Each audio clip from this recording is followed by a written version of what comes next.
Hello my dear students, welcome back to Fluid Mechanics lecture series. I am your SumamMiss. My channel name is also SumamMiss. You can watch my videos on my channel. Today also we are continuing the discussion of open channel flow. Flow in open channel may be either uniform or non-uniform. In uniform flow, the depth of flow remains constant along the length of the channel. So this type of flow is possible only for prismatic channel of sufficient length. In non-uniform flow, the flow characteristics, that is flow velocity and flow depth, are changing in the direction of the flow. Whether this variation is in small rate or in large scale, it varies in the direction of the flow. Non-uniform flow is classified into gradually varied flow and rapidly varied flow. In gradually varied flow, normally we are referring as GVF, flow depth changes in the direction of the flow. Or we can say that gradually varied flow is a steady non-uniform flow in a prismatic channel with gradual changes in its water surface elevation. Since the flow characteristics are changing gradually, there is minimum energy loss. So that is why we can use energy concept for the derivation of dynamic equation of gradually varied flow. In rapidly varied flow, flow characteristics like flow velocity and flow depth changes rapidly for a short distance. One of the best example is hydraulic jump. In hydraulic jump, flow depth as well as flow velocity changes suddenly over a short distance. Figure shows a combination of rapidly varied flow and gradually varied flow. Water which overtops a spillway and it becomes rapidly varied flow because of the sudden change in the flow characteristics. Then it becomes a gradually varied flow by flowing over a mild sloped surface. So again the slope changes suddenly. So this flow becomes rapidly varied flow. Then it becomes uniform flow because of the constant slope for a certain length. A lot of turbulence occurs due to the rapid variation in the flow characteristics contribute large amount of energy loss. So because of this high energy loss, we cannot apply the energy concept because this energy loss is unaccountable. So that is why for the analysis of rapidly varied flow, we are using momentum concept. So as we have discussed earlier, in rapidly varied flow, flow characteristics are changing rapidly for a short distance. So you can see the flow over a spillway. So here you can see that the flow characteristics, that is flow velocity and flow depth, changes suddenly, and when it reaches down, it creates lot of turbulence and eddies which contribute large amount of energy loss. So this is a unaccountable energy loss. That is why we cannot use energy concept for the derivation of dynamic equation of rapidly varied flow. Instead, we have to apply momentum concept. Figure shows the channel cross section between the two sections where rapidly varied flow occurs. The frictional force is opposing the flow and the weight of this flow section that is acting downward. Other forces that is acting on the system are pressure forces, that is P1 and P2. According to Newton's second law of motion, the rate of change of momentum between these two sections in a channel is equal to the resultant of all forces acting on the body. So the various forces acting on the system are pressure forces that is acting from both sides and weight component that is acting in the direction of the flow and a frictional forces that is opposing the flow. If we are applying Newton's second law of motion, that is mv2 minus mv1, that is rate of change of momentum between these two sections, that is equal to p1 minus p2 plus w sine theta minus ff. So m can be written as omega into q by g, where omega is the specific weight that is equal to rho into g, or omega by g that is equal to rho, or rho q that is equal to m. So m is replaced by omega into q by g into v2 minus v1 equal to p1 minus p2 plus w sine theta minus ff. Since this rapidly varied flow occurring in a short distance, then w sine theta that is equal to 0 and ff equal to 0. So that means we are neglecting w sine theta and ff, and the remaining term is omega into q by g into v2 minus v1 that is equal to p1 minus p2. So what is p1?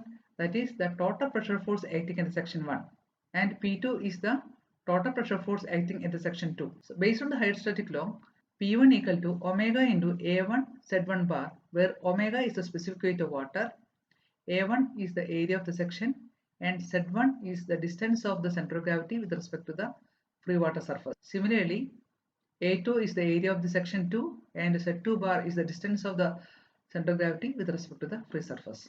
So in this equation, omega is common, so that is specific weight is common. So we can cancel specific weight from both sides, and substituting V2 as Q by A2 and V1 as Q by A1, then this equation can be modified into Q by G into Q by A2 minus Q by A1 equal to A1 Z1 bar minus A2 Z2 bar, or this can be reoriented and can be written as Q square by GA2 plus A2 Z2 bar, that is equal to Q square by GA1 plus A1 Z1 bar.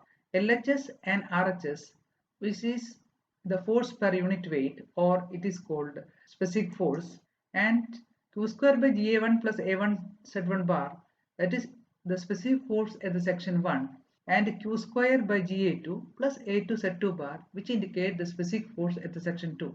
So that means specific force at the section 1, that is equal to specific force at the section 2. So specific force equal to Q square by Ga plus A Z bar.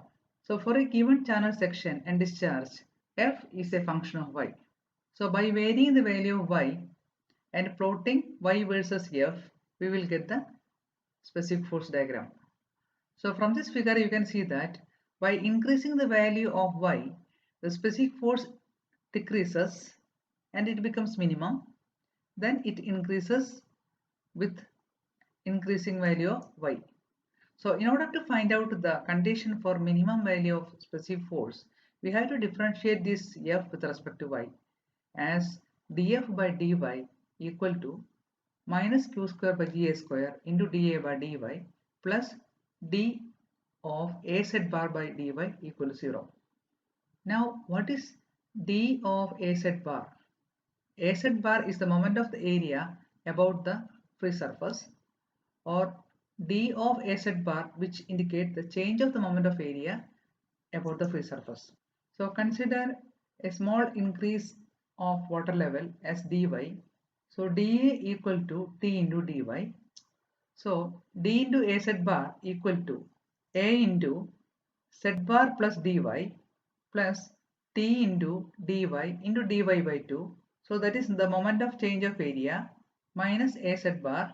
So this is the moment of the area based on the change in depth minus Az bar. Since dy is very small, we can neglect T into dy square by 2. So by simplifying this term, we will get d of Az bar, that is change of moment of the area, that is equal to A into dy. So if you are substituting this in this expression, then this equation becomes minus Q square by Ga square into T, where T equal to dA by dy plus A into dy divided by dy. So this can be cancelled. Now by simplifying this expression, we will get Q square T by Ga cube equal to 1. So that means specific force is minimum for a given discharge at a critical state of flow. So the flow depth corresponding to this minimum specific force, that is called critical depth. And you can see that like specific energy diagram, for each specific force other than F minimum, there are two depths are possible, Y1 and Y2. So among which Y1 is less than Yc and Y2 is higher than Yc. So these two depths are called sequent depth or conjugate depth. The point where specific force is minimum, that means flow is critical or fluid number equal to 1. Now for all the flow depth corresponding to the limb Ca is less than Yc, which indicates that fluid number here is greater than 1 or the flow is supercritical. Similarly, all the flow depth corresponding to the limb Cb are higher than Yc, which indicates that here fluid number is less than 1 or the flow is subcritical.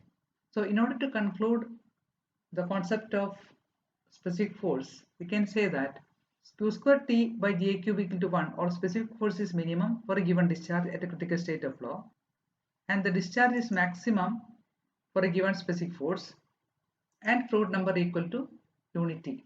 So all this concept is similar to the specific energy diagram. Now the session comes to an end. So we started with the classification of non-uniform flow as gradually varied flow and rapidly varied flow.